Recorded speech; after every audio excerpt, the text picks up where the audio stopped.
একাদশ কিন্তু তার কাজের কাজ যেটা সেটা করে নিয়েছে, 1-0 বলে এগিয়ে রয়েছে। আবার একাদশের পক্ষে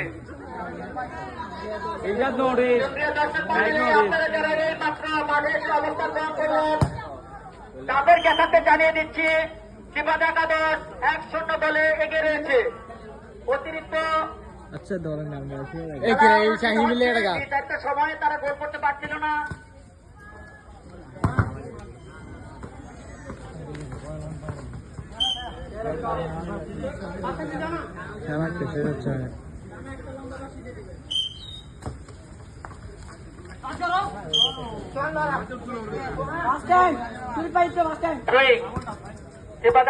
ছোট ছোট পাস সুন্দর, নিজেদের মধ্যে বেশ বোঝাপড়া, কিন্তু ভুল পাস আবার চলে কিন্তু সাইড লাইনের বাইরে।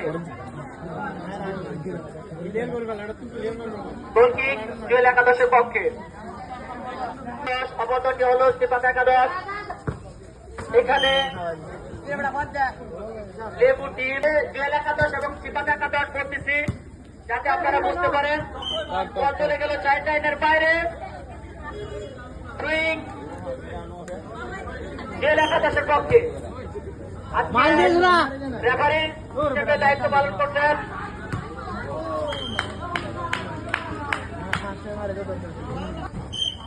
আজকে জুয়েল একাদশের পায়ে বল। দেখা যাক, সুন্দর পাস আবারও সাইড লাইনের বাইরে জুয়েল একাদশের পক্ষে।